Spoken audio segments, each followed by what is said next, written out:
Hello everybody, welcome to the Boxing Science Podcast. This is episode 63, where I'm going to be answering your questions about a range of different subjects regarding sports science, strength and conditioning in boxing and combat sports. Due to the recent growth and popularity of the podcast, we've decided to make this a weekly thing. So we're going to be posting the podcast on YouTube and the podcast platforms every single Wednesday. So I can help you with a range of different training or coaching situations. And if you're wanting your questions answered, go and check out the latest post in the community tab where you can get your questions answered on the Boxing Science Podcast. In this episode, we're going to be talking about a range of different subjects: heavyweight boxing, managing training camps, working on mobility and flexibility, cool downs, and also helping unlock speed and power. So if you're not subscribed yet, hit that subscribe button so don't miss out on any future content and also support the growth of the channel. So let's get on with this week's episode. So this question is from $2023, sent over on Instagram. What is the difference for strength and conditioning for heavyweight boxing versus normal boxers? So when it comes to training heavyweight boxers, you're approaching everything on an individual basis. From a general standpoint, obviously, they don't have to make weight. They can put on increased muscle mass. They have different energy demands to smaller fighters, but really they come in all different shapes and sizes. I've trained many different heavyweights now, and they present very differently in terms of like the size, the shape, and also their genetic profile as well. I've had athletes that are more slow twitch bias and slow, but very heavy and strong. And then I've had like heavyweights that are very fast twitch and explosive as well. Now, from a general standpoint, I found that heavyweight boxers, pound for pound, aren't that as strong as light fighters. So working on maximum strength is really important. So working on heavy pressing, trap bar deadlifts from blocks, really important. Work on maximal strength first. You're going to be working on upper body training more with heavyweight boxers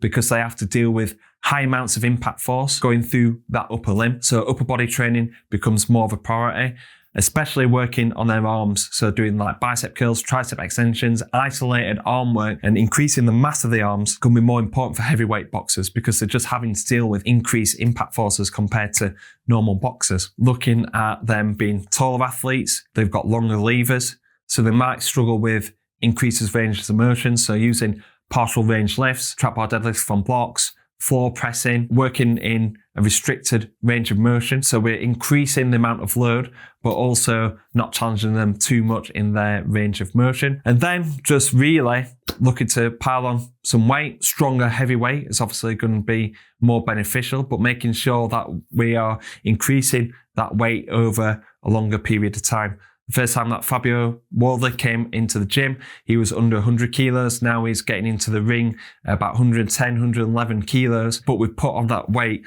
very steady over the 5 years that we've been working with him. We've never got into a position where he's put on too much mass in too short amount of time and then he's feeling gas in a fight. So putting it on steady is very important. And then also doing sprint interval training and repeated sprint conditioning because heavyweight boxers have a lot of muscle. So when they go into them fast explosive bursts in a fight, high force demands, that's going to stimulate a big increase in lactate production.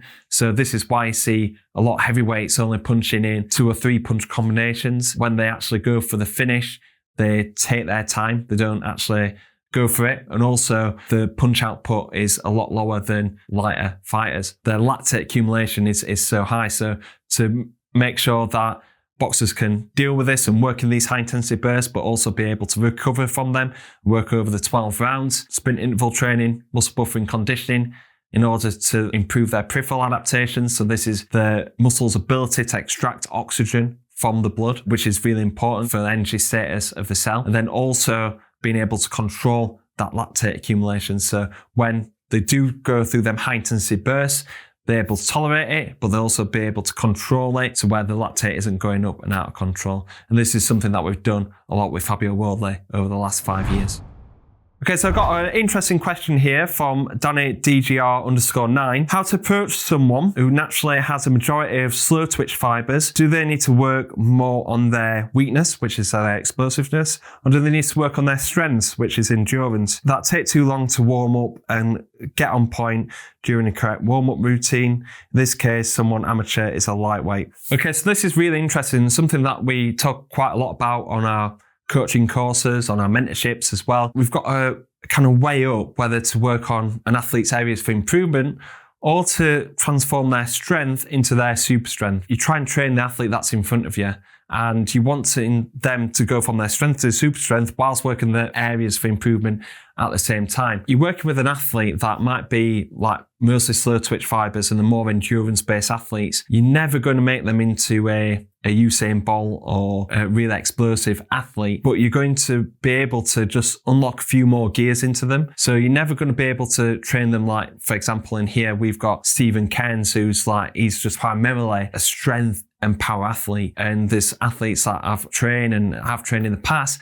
that won't be able to be trained as intensively as what Stephen is. A prime example is when we worked with the McDonald twins, Jamie and Gav McDonald.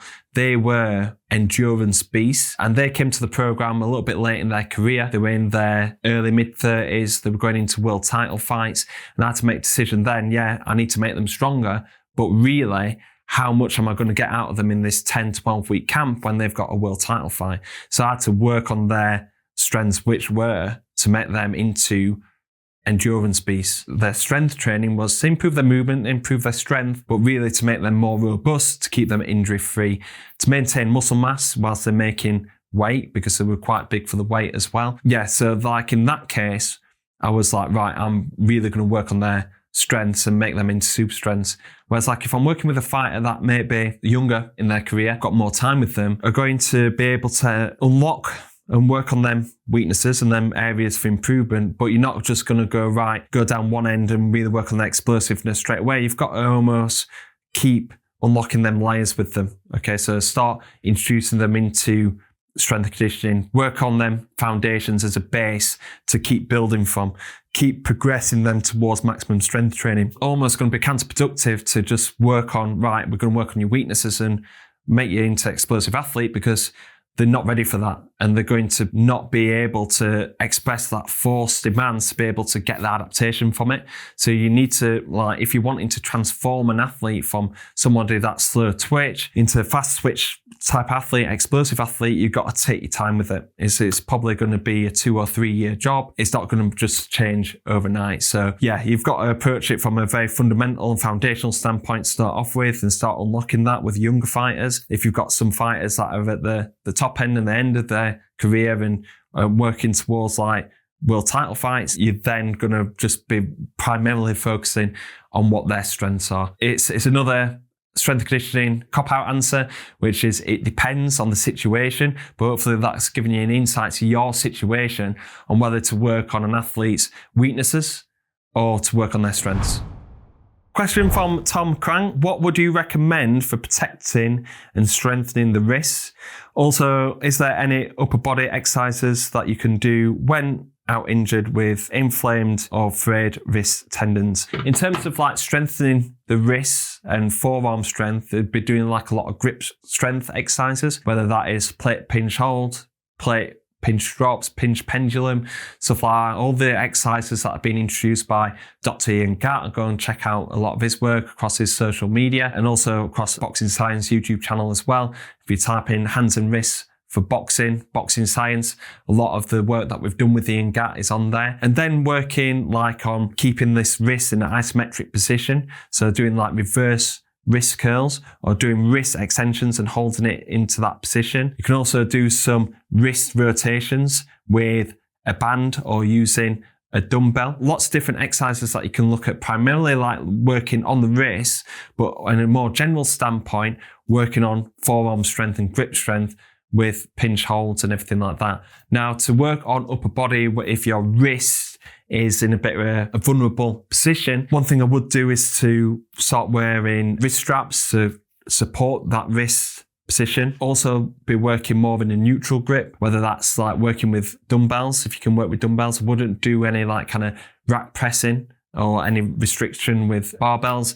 We're looking to try and reduce the load as well. Maybe doing some single arm pressing, doing some alternative pressing exercises, like doing it in a hip bridge, for example. This will help reduce the amount of load going through the upper body, but still challenging the upper body as well. So this is reducing the amount of loading that's going through that wrist tendon, but also getting them upper body strength adaptations at the same time. If you're really struggling to be pressing through The wrists, I would be looking to do like more isolated work. So like doing some upper body, like kind of lateral raises or cable reverse flies, doing some cable flies as well. So you're reducing the amount of load, but increasing the activation of the muscles, and doing some lighter like bicep curls, tricep extensions, stuff like that. So you're still activating the muscle groups to maintain muscular hypertrophy and muscular strength, but you're not exposing the wrists to too high loads. So a few things that you can do, like say, you can just simply change from a barbell work to dumbbell work,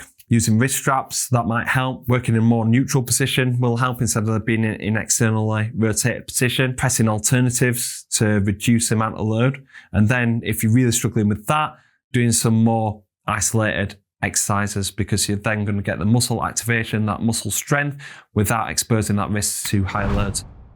This question is from Lawrence Sheriff. How should a boxer cool down after a training session? Could a cool down include elements of the boxing science warm-up routine or selected mobility exercises, or would you recommend something different? So a quite interesting question about cool downs for boxing. Now the cool down is a good opportunity to get some of the extra work in. He asks a question about, would I use a boxing science warm-up in there? I wouldn't use a boxing science warm-up as part of a cool down. I'd primarily just use that as the warm-up routine, as it's designed to improve movement, mobility, stability, and also activating an athlete, and also potentiating as well, because we're ramping up the intensity as the warm-up continues. Something that we don't really have room for within this warm-up is doing some sort of static stretching or PNF stretching, doing some flossing techniques as well. The cool down could be a really good opportunity to get all these in. So like PNF stretching, static stretching and flossing exercises as well, such as like the banded hip floss, which will really open up the hips, doing some PNF stretching with that, working that range of motion by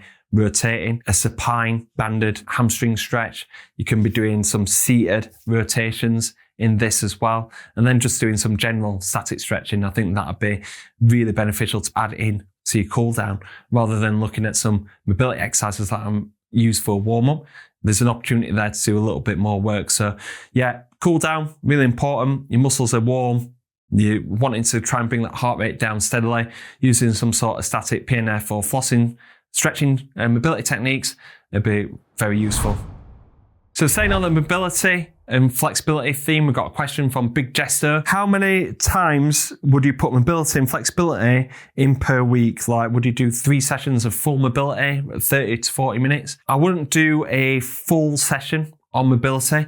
The reason why is that boxers and combat athletes are training like 10 times per week. So they've got the strength and conditioning, high intensity conditioning, got the active recovery, on top of all the boxing sessions that they have into the pads, the bags, the sparring as well. I like to make sure that mobility is integrated within those sessions. So that's why we use the boxing science warm-up and encourage athletes to do this every single session, whether it's for their strength and conditioning, high intensity conditioning, or their boxing training. Now, the reason why we encourage them to do it so often is because during boxing, they're throwing thousands of punches per session. Very anterior dominant, going through the shoulders, being in this high guard position. The shoulders are going to be very tight. They're going to be in this stance, open stance, where they're locking the hips up, and there's going to be imbalances between left and right. So lead hand to rear hand. They're doing this for hours and hours across training week. They're throwing thousands and thousands of punches. You're doing like, let's say 30 minutes of mobility or something like that.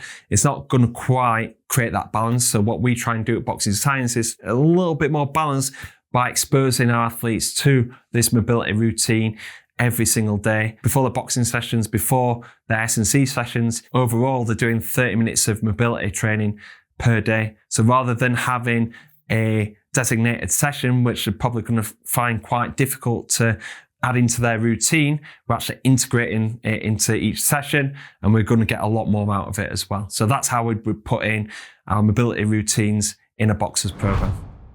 Okay, so fantastic question here. Have you ever thought of making a boxing science journal like the UFC PI have done, giving metrics from boxers in weight classes like count movement jump numbers, VO2 max numbers, 30-second max out sprint results, and other testing methods? The answer is yes. We have looked to try and do something like this. We're putting together like a lot of our content into a boxing science manual journal, but a lot of our content actually covers a lot of this already. Train Like Champion subscriber, look at the Train Like Champion handbook. Also looking at our Ultimate Coaching for Combat Sports workshops, shares a lot of the numbers that we are seeing with our boxers at Boxing Science, and explaining more about the training methods that we use with our athletes. If you're keen to follow this, I'd say get on the Ultimate Coaching for Combat Sports online workshop that's now available. So we've been delivering this workshop for over 8 years now, and we've been delivering it in multiple locations around the world,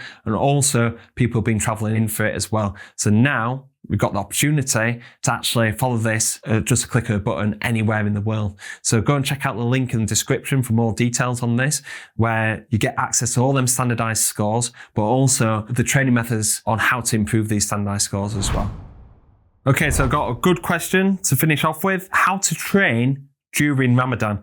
So Ramadan is coming up. It's very important that you maintain your strength and fitness levels during this time, but also not do too much where you're basically going to feel the effects of it and start feeling fatigue and affect your wellness during this as well. During Ramadan, there's 3 different things that you need to do in terms of your training: your strength, your fitness, and also your boxing training as well. The key thing that I'd say to do with your strength training, and it all depends at what level that you're at, is to make sure that you're doing minimum effective dose. So what this means is doing the smallest amount of strength training that will stimulate an adaptation. So for example, on maximum strength, this would be 3 reps, 3 sets, around about 75 to 80% 1 rep max. This is enough to keep them strength levels topped up, but not too much to push you over the edge and make you sore. So doing stuff like this, keeping the intensity high, but keeping the strength volumes low. With your conditioning, it all depends on like what time